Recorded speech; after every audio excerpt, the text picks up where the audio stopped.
So the next day comes. This is July 16th now. And the cops are like, hey, why don't you take us down to Universal Studios where you claim to work? Because she's claiming to work there, right? Even though we know she's not. We know she hasn't worked there for 2 years. And I actually just checked my ABC article again. And Kaylee actually wasn't 3 when she went missing. She was 2, about to turn 3. She went missing in July and her birthday was a month later. So I wanted to make that point because I was wrong about that a minute ago, but I double checked and I just, wanted to make a point of that. But the cops take Casey down to Universal Studios, and when they're at Universal Studios, they get there, and it takes a minute because the security guards don't know who Casey is. So it takes a minute, and then eventually the cops are like, listen, we're just trying to find a missing kid. Can you let us through, and we'll go with her, and it won't be a big deal. And so the security guard's like, yeah, sure. So they start walking through the park. She's probably like, oh, I can't believe that worked. Man, you got this, Casey. Killing it. So they start walking through the park. And according to the cops, according to Stephanie's video, and according to the articles that I read, she aimlessly drags them around Universal Studios for what I think I read was over an hour. I'd like to think that they're like getting in the lines and like riding all the rides. Like, hey, yes. I think we need to bring our investigation over here to the to the Harry Potter ride. The Harry Potter ride. We need to go into Back to the Future ride. We need to go into Hogsmeade for a second. I swear, it's just a second. You're saying things Craig doesn't fully understand. That's why I said Back to the Future. You're not a Harry Potter fan, you disgusting person. No. Can't be friends. Cannot be friends anymore. I don't care about Dumbledore and wizardry. I'm a Slytherin, just so we all understand each other. Like, I am full on Slytherin. I'm all the way there. Slytherin all over. What's your house, Steven? You never told me your house. Ravenclaw. I actually figured as much. Tell us what your Harry Potter house is in the comments of the YouTube video if you're watching it. But we're going to go back to talking about the Universal thing. So they walk around with Casey for like over an hour, and they're like, they know she doesn't work there at this point. Like, at this point, they're like, we know she doesn't work here. We checked last night. Like, because the night before, they had followed up on all the leads that she gave him, like Jeff Hopkins and Zanny and like everybody. So, like, they know that she doesn't work there. So I can just imagine that Casey's like, I know what I'm doing. I'm going to get out of this. And the cops are like, is she fucking serious the whole time, right? Like, that's all I can imagine. And eventually they reach this dead end. Like, I don't know if it was a hallway or if it was like a wall or like what it was that she turned into, but they reach a dead end and Casey can't take it any further. And she turns around and looks at the cops. And she's like, I lied, guys. I don't work here. Just kidding, guys. We had fun, though, right? Is like a snow cone? You're on candid camera.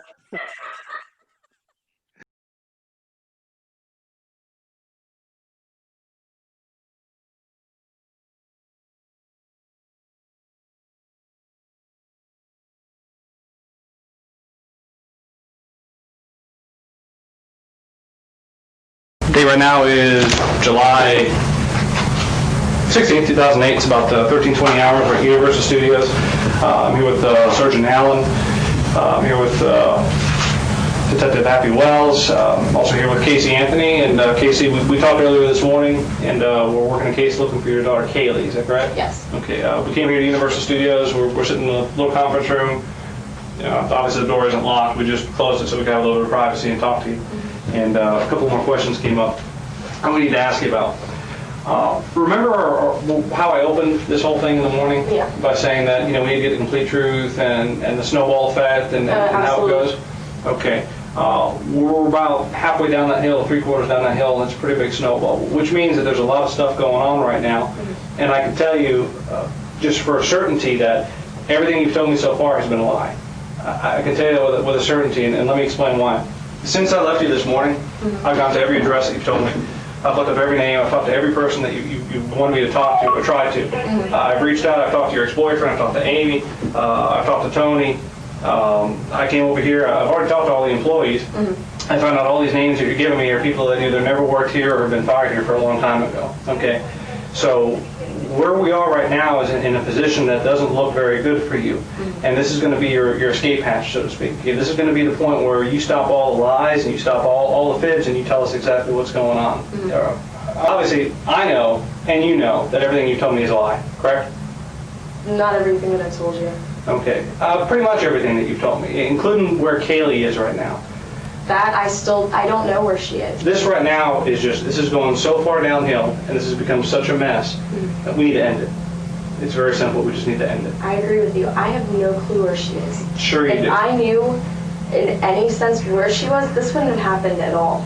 You it know, wouldn't have happened listen, whatsoever. The stuff about Zanny, the caretaker or the nanny taking care of him, It's the truth. it's not the truth, because it went to the apartment complex. There's no person that ever lived there by that name. The apartment's been vacant since March, that same apartment. Now, the apartment that you pointed out to me, the 2-story apartment, that's an old folks' home.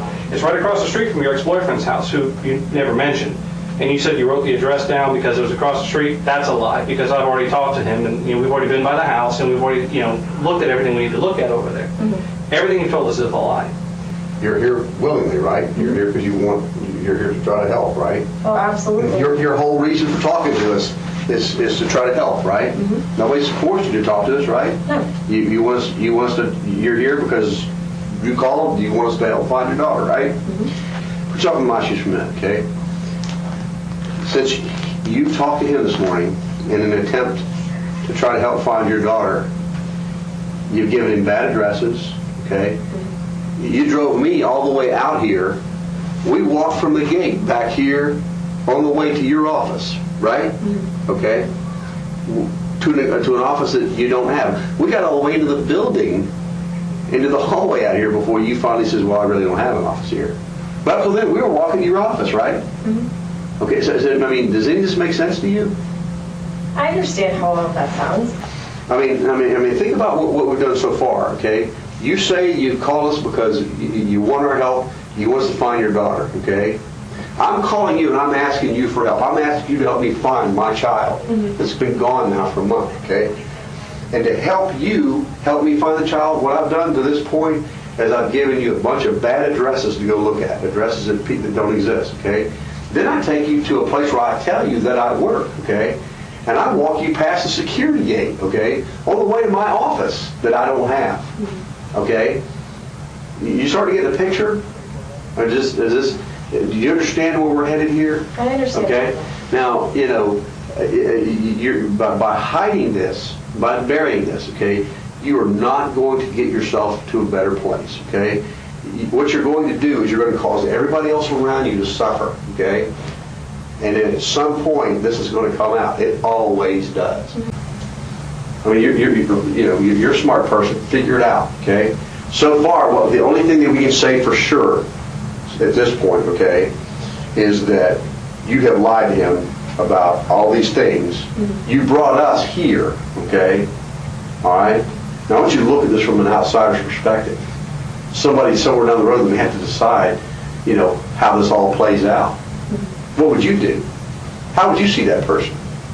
How would you see that person differently? You might see somebody, maybe a young mother who made a mistake and, maybe initially was afraid to tell the truth, but at some point came forward and said, horrible thing happened.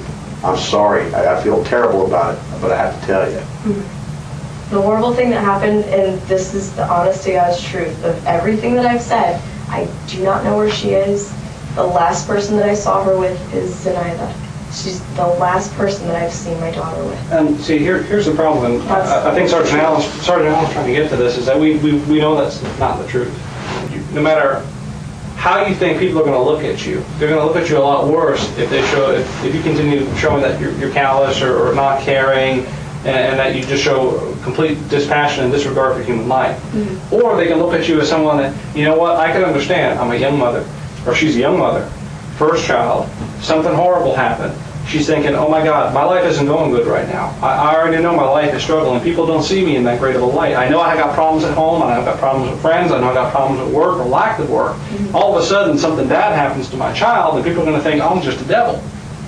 See, there's a difference between this person who makes a mistake and says, listen, I'm sorry, this is the reason I lied to you, this is the reason I was scared, compared to the person who might sit here and say, I have no idea what you're talking about. What I've done to try to help him find my child is I've given him a whole bunch of addresses to go to that are bad addresses. That's what I do to help him try to find my child. That makes sense to you? I took him to the last place that I've seen my daughter. Besides that, I took them to other places that I've Okay, when you brought us here to go look in your office, that was supposed to help us how? Because everything we're doing here is about finding your daughter, okay? So I want you, okay, to explain to me how coming here to go to an office that you don't have, I want you to tell me how that's helping us find your daughter. It's not. But everything we're doing is to find your daughter. That's the most important thing to you right now, right? Kaylee's been up here.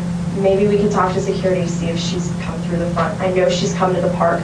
She's gone to Disney. She's been at SeaWorld. She's been at other places. Let's go back to we're a here. Backwards way of looking. And why do you think it's backwards? Okay. Because I've been reaching. You've been reaching, huh? I've been reaching to try to figure out a place where she actually is. Honestly, I wanted to come up and try to talk to security. Maybe pass around a picture of Kaylee. I legitimately have not seen my daughter in 5 weeks. I didn't let anything happen to her, except I trusted her with somebody. Somebody that had been taking care of her, that had been taking good care of her. Someone that she was comfortable with, that I was comfortable with. What about Jeff? You said Jeff worked here until about 2 months ago? No, he hasn't worked here for quite a while. 10 months? How long? It's been at least 10 months. Okay. He got fired in 2002. He hasn't been an employee here since 2002. And what about the girl?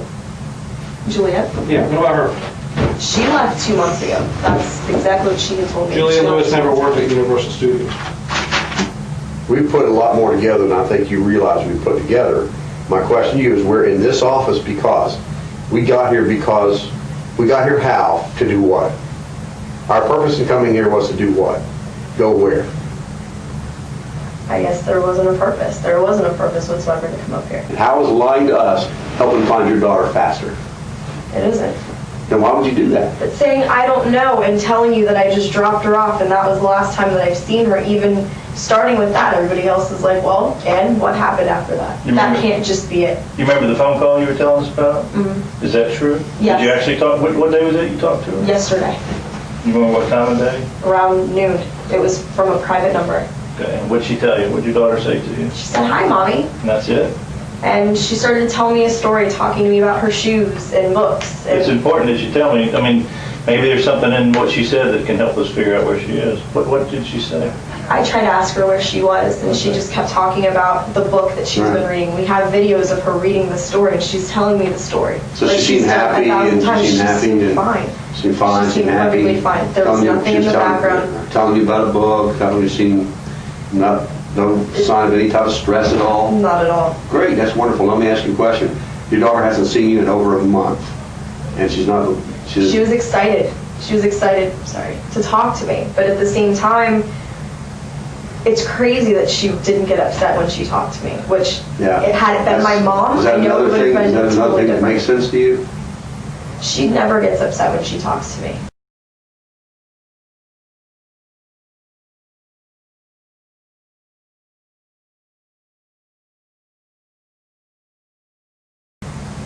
It's crazy that she didn't get upset when she talked to me. She never gets upset when she talks to me. So, I mean, you guys heard it. The cops were just straight up, like, they sat her down in this Universal room, and the cops were just like, what the fuck, dude? Like, you've been lying to us this entire time. We know you don't fucking work here. We know that Zanny doesn't fucking exist. We know that nobody lives in those apartments. We know that Jeff Hopkins isn't real. Like, we know, we checked this shit out last night. What the fuck? And Casey's like, I don't That's where she understand. Like, goes, look over there, and she tried to, but then she was stuck in that dead end hallway, so she couldn't run. she couldn't run. But like, I just imagine, like, she just, and apparently, like, if I recall correctly, just from when we listened to it a second ago, they were like, how is this helping us find Kaylee? And she was like, well, Yeah. it's not. And they were like, then why the fuck did you bring us here? And she was like, well, I thought I'd go to places that Casey or Kaylee might recognize. And they're like, how the fuck is she gonna get here, Casey? Is she gonna fucking drive here? Is she gonna walk here? Yeah, she's a very smart 3-year-old. She's got this. She's got this shit, apparently. So, anyway, the cops at this point arrest her. The cops, this is the first time that Casey gets put in jail because they're like, you're lying and you're, like, I don't know what the technical term is, but you're like setting police on wild goose chase in the middle of an investigation. Like, you're hindering an investigation, or you're like stopping justice from being able to happen. So they arrested her. They put her in jail, and she goes to jail. And like, when her bond is set hella high. Like, I think they did like it was over $200,000, and I think it was actually close to $500,000, if not $500,000. So Casey Anthony, like, the judge, when they did this like hearing for bond, he was like, this bitch is not getting fucking out, right? And she didn't get out until so Kaylee at this point has been missing, I think, for close to, like, by the time the bounty hunters get involved, Kaylee's been missing for, I believe, close to a year. I'm going to double check and make sure I know when exactly her remains were found. But let me make sure I got this date right. But I believe by the time bounty hunters got involved, Kaylee had been missing for a significant amount of time. So Kaylee had been missing for over a month at this point. I don't know why I said a year, because I knew it was just over a month, but Kaylee had been missing for over a month. And these bounty hunters are like, hey, we'll pay your bond and find your daughter if you give us the reward money. And, of course, Casey's like, yeah, fuck yeah. And so Casey's like, yeah, fuck yeah, I'm into it. I want to get out of jail. So she gets out of jail, and then she doesn't tell them where Kaylee is. And they're like, listen, bitch, we only paid your bond so that we could get more money. It was like an investment type deal. Like, there's a I think it was a $200,000 reward for Kaylee's return. So they were like, well, like, between the two of them, like, I think there were 2 bounty hunters, and I think they split it down the middle. So really, they were going to get all of their money back for getting her out of jail. So they were like, look, we only got you out of jail so we can make money. What the fuck? And Casey was like, well, I don't know where she is. I just thought that if I was out in, like, the public and out in the real world, I might be able to think of places that Kaylee would go. And then she got arrested again. These dumbasses. Literally, like, let me pull this up real quick. They're like, oh man, she got us, guys. Oh man. So Casey gets out of jail on the 21st. Because one of the bounty hunters posted her bond. She's back in there 7 days later. She's returned to jail 7 days later. It's a couple of days after that, I think it's the next day after Casey's returned to jail, that they come out with a statement. They're like, we're not looking for a missing child. We're looking for a dead body. Kaylee Anthony, to our knowledge, is not alive. And, then we get back into it, and Casey gets out of jail again in September, and then she gets put back into jail. And then, that's when she's officially named a suspect and charged with first-degree murder. So she's charged with first-degree murder in October. And at that point, I don't think that they can technically release her from jail anymore, because she's now officially a suspect, and they can't let her leave. And about 2 months after that is when Kaylee's body is found. Her body was found on December 11th by a meter reader who, like, he went off to take a piss and saw this, like, he said that he saw a bag and it looked weird. So he shook the bag and a skull fell out. And it was a small skull. And it's such a high profile case, he probably just immediately was like, I bet you that's Kaylee. Kaylee Anthony. Yeah. And, like, you've got to remember, like, let me come back real quick, but you've got to remember that this case, like, there was a huge search and rescue mission for Kaylee before any of this even happened.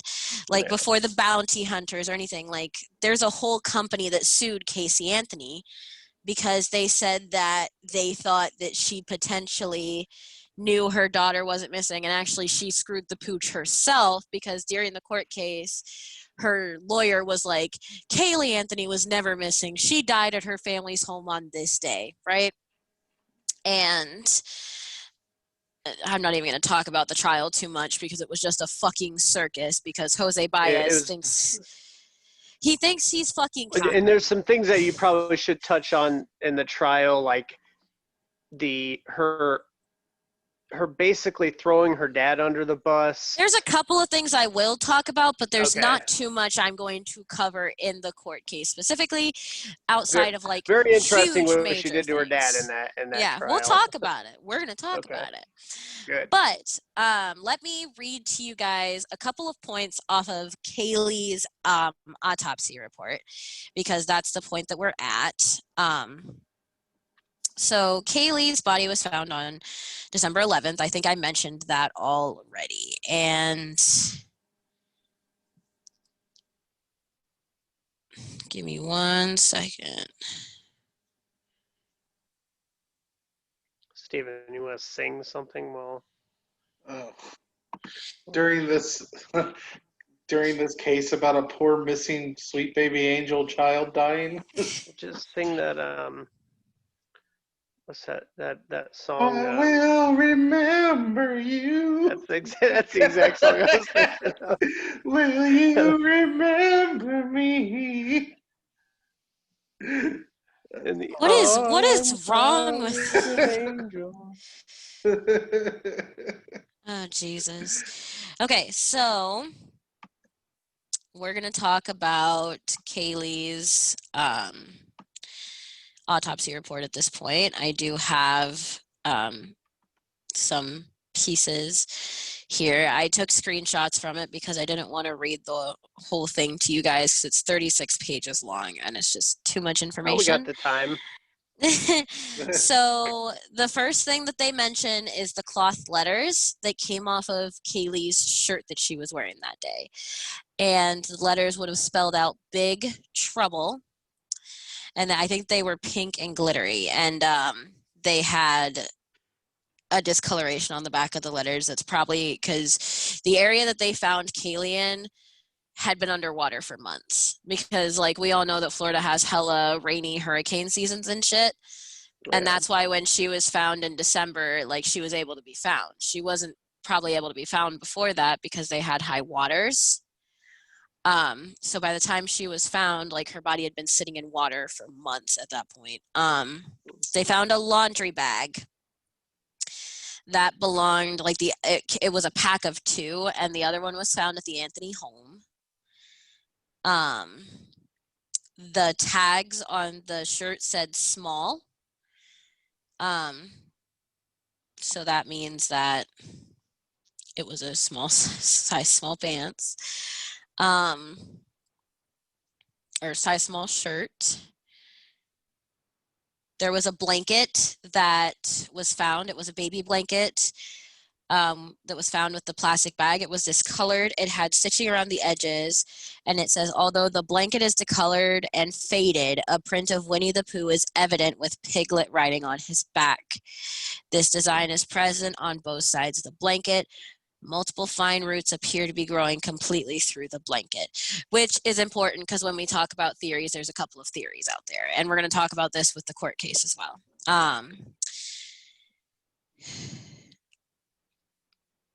So there was also, it says, also received in the body bag mixed with the debris is a flap of somewhat rectangular shaped synthetic stretchy paper type material measuring 6 by 6 inches. It has a stretchy almost appearance and it is stained gray with attached rootlets at one end, and they think that that was probably a diaper or a pull-up. Okay. The shorts that they found, it says received in a paper bag, are partially decomposed, multicolored shorts which have pink, green, and orange thin stripes, a pink button on the front of the waistband. A clothing tag has the brand Circo brand, and the tag states 100% cotton, 24 months. So her pants were 24 months and her shirt was 3T.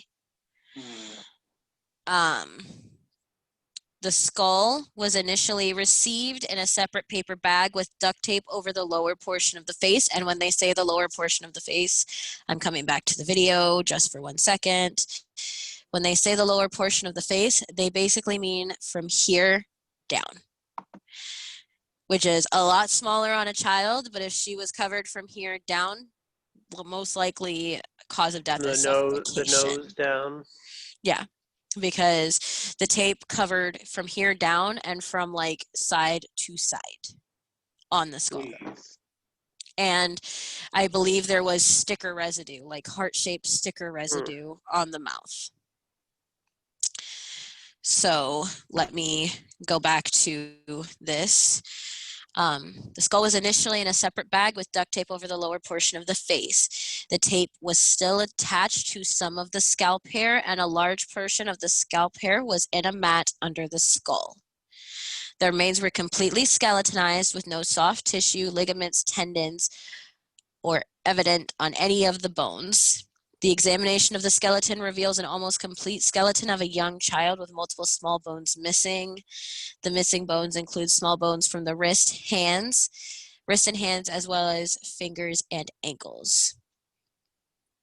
And it also says that there was no evidence of trauma on the skull.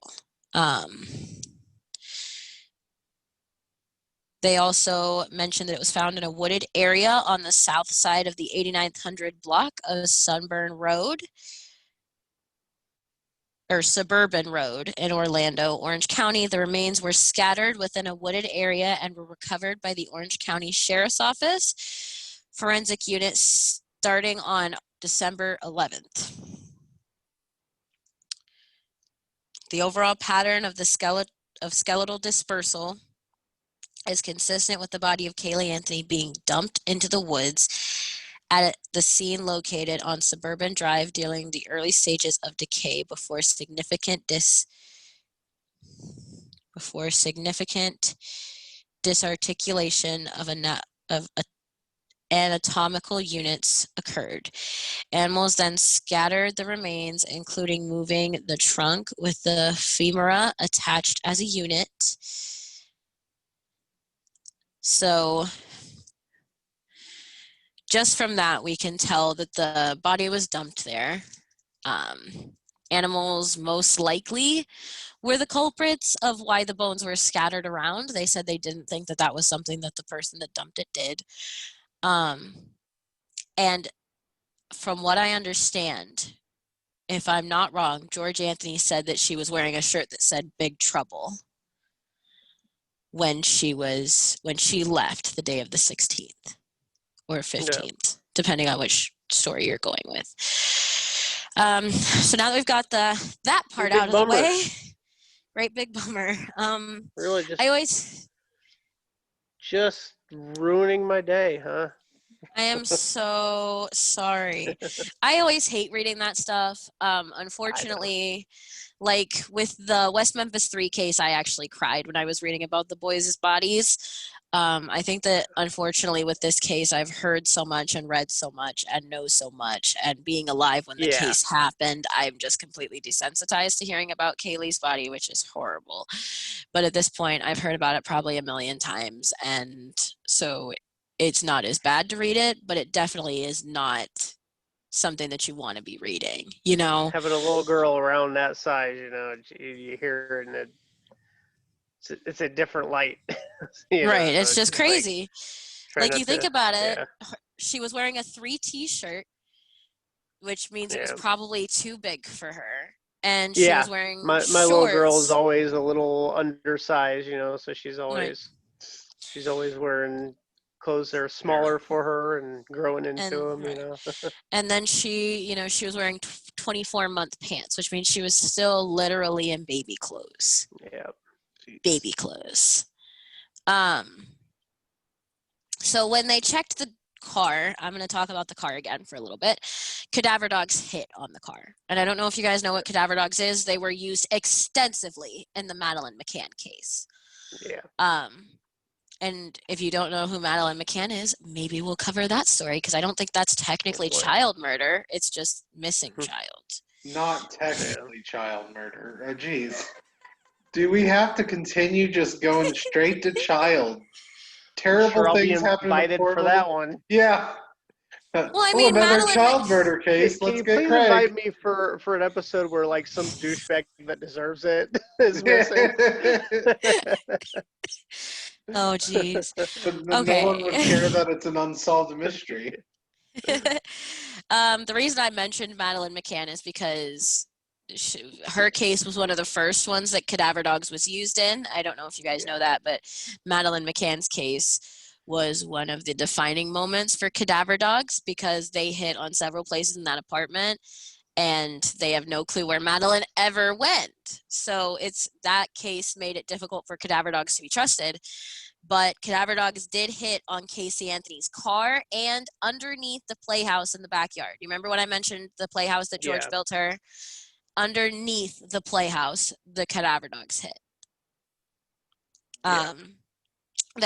There was hair found in Casey's trunk, and one of the hairs that was found in Casey's trunk almost positively came from a dead body, because it displayed a specific type of death banding that only happens when a dead body, like when a hair is removed from an already dead, now a decomposing body.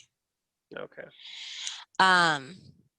Jose Baez was hired on July 18th. So literally 2 days after she gets arrested, she hires Jose Baez. And Jose Baez is not well known. In fact, I don't even want to talk about him that much. I don't fucking like the guy. One of the main reasons I don't like the fucking guy is because he was like infatuated with Cochran, the guy that got OJ Simpson off. Like, he would skip school every day when he was in law school to watch the OJ Simpson trial so that he could like develop Cochran's style. So I already don't care for the guy. Just, I don't like the guy. So we talked about the body and we talked about that. Now we're going to talk about the trial, which is something that I don't want to fucking talk about. So I'm going to go through this as quickly as fucking possible. And this podcast is probably going to be over soon, because I don't like talking about this trial. It's fucking horrendous. Like, I remember watching the trial with my mom because it was on TV. And I didn't understand what was going on at the time, because like in 2011, I was 11 or 12. So I didn't understand all of what was going on. I just knew that this lady had killed her daughter. But I remember my mom. Another fun thing I wanted to add about Jose Baez. He also was the defense for George Zimmerman and Aaron Hernandez. Course he was. He's one of these he's one of these high profile awful human I know what you're talking about. lawyers. But he wasn't like that for Casey Anthony. Like, when Casey Anthony hired him, he was almost completely unknown. Yeah, so he was literally this is made how infamous he was made infamous from the Casey Anthony case. Yeah. So let's talk about the trial, which like I said, I'm not going to talk a lot about because it was a fucking circus, and I don't want to give people like Jose Baez and Casey Anthony, who made the court case a fucking circus, the satisfaction of talking about their fucking circus, because it was just that, it was a circus. I don't know if you guys watched the case, but like I said, I don't remember much of it, but I literally remember there were points, like I remember my mom jumping out of her chair at some point. She was like, "You've got to be fucking kidding me. These people can't be buying that shit." It was, I mean, we were very young during the OJ case and the craziness there, and it was that all over again. Yeah. Exactly, that crazy media circus all over again. So let's talk about the elephant in the room. How did the case, Steven. how did the court... Hey. No fat jokes. We're not fat shaming here. Yeah, you're a bully. Yeah, you're a bully, Craig. Go watch my interview with Chris Hollyfield. He'll have something to teach you. But the first thing that we're going to talk about is the elephant in the room, which is the story that Jose cooked up for his opening statements, which was that Kaylee Anthony was never missing, but she just had drowned in the family swimming pool, and George Anthony had helped Casey cover it up. Yeah. Which I don't think actually happened. Do I have any explanation for as to why the cadaver dogs hit in the backyard? Probably because Casey tried to bury the body there, and then when she realized... my assumption is that she buried the body maybe for a couple of days and then moved her. I don't think so. I think that she thought about burying the body there and maybe took the body out and put it down. Okay. But I don't think that she actually buried Kaylee out there, because I think it probably hit her halfway through digging a hole, because she did borrow a shovel from her neighbor. I think it probably hit her halfway through digging the hole that her parents would notice if there was disturbed land underneath Kaylee's playhouse. Yeah. So I assume she moved Kaylee's playhouse, laid Kaylee down to see how big the hole needed to be, and then maybe somebody spooked her, or maybe she realized that it wasn't a good idea to bury a baby in her parents' backyard, and then picked Kaylee up and put her back in her trunk. Is there really any good place to bury a baby? I mean, there's not, but Casey probably realized that she was more likely to get caught if she buried a baby in her parents' backyard. How about we just don't kill babies? I mean, that would be ideal, but you guys wouldn't have a podcast. Exactly. Well, maybe we could have podcasts on people that closer to deserving to die. So the next thing we have to talk about is the next part of the circus, and probably the only other major part of the circus that I'm going to talk about, because that's what I'm calling it. I'm calling it a circus. I'm not calling it a trial. It's a circus. Jose Baez. How did Jose Baez explain away? How was Jose Baez going to explain away why Casey didn't freak out and stop partying and go into a major depression when her baby died and the body was disposed of? Well, I'll tell you. Jose Baez claims that Casey Anthony has been hiding her trauma her whole life because her father molested her. Oh, geez. Yep. In the courtroom where her father, you can literally see, her father's sitting, right behind see his her. reaction. And just, they're filming Casey, and Casey's crying, and then they zoom in on George, and they're like, George is just like, you fucking bitch. He's got this look on his face like, the fuck did you just say? He literally looks... He didn't look like a man who was finally caught after years of molestation. He looked like a man that was like, this is where you're going to go. This is the depths you're going to go. This bitch right here. This bitch right here. Needless to say, no, it didn't happen. It was just it was just another desperation move, another lie, another desperation move. Who knows if it was constructed by Jose Baez or by Casey? It could have been like Casey brainstorming and saying like, oh, I could say that years of trauma because I was molested. And he's like, go with that. Your dad. Who knows who constructed it, but it was horse shit. It was horse shit. And I mean, even later on, when the police officers department finally releases Casey's visitation videos she tells George that he's the most wonderful father and the most wonderful grandfather. Yep. So it's just to disgusting. throw her dad under the bus like that. It was just, that's where you realize it was disgusting. This woman frankly. has no soul whatsoever. None. And that's if you had any doubt in your mind that she was innocent, like that should have been right then and there. I'm like, okay, this bitch. Right. Like I said, I'm not going to talk about it too much. There was character assassination. There was jury manipulation. I'm not going to talk about it. It was a circus. Yeah. That's why I said this part of the podcast is going to go very, very quickly because I'm not going to give them the satisfaction of talking about their media circus that they purposely put up. It's highly publicized enough that it's easy to find all that information. I'm not going to talk about it because I don't want to give it. I don't want to give them a platform. Like I don't want to put their information out there on a platform that I have. And no, my platform's not very big, but I do take my platform very seriously. Well, it should be bigger now that you got me down here. I should be bringing in. I'm the type of person, like the type of people I follow on YouTube and podcasts and even the artists that I follow musically, like they're like, I have a platform. I'm not going to allow my platform to be used for things like that. And I refuse to put that kind of shit on my platform because I think at the end of the day it could give somebody an idea. It could give somebody a way to get out of something, and I'm not going to do it because I just don't think it's right. So I'm not going to talk about the case anymore. I wanted to address the two things that I thought were completely horseshit. What's so fucked up about it though is none of it should have worked.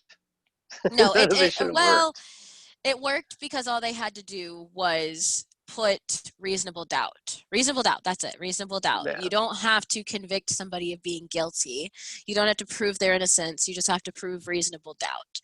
And that's exactly what Jose Baez did. He was like, do you honestly think that there's enough information here to put the death penalty on the table? They should not have put the death penalty on the table because the death penalty makes people uncomfortable. You don't want to decide somebody's death. No, you don't. That's a lot of the jurors. There's even the tiniest nugget of doubt, But... Oh yeah, even there were a few jurors that were even like, we thought she was guilty, but just on the off chance that she wasn't, we didn't want to sentence her to death. Yep. She's already a grieving mother. We don't want to sentence her to death. Yep.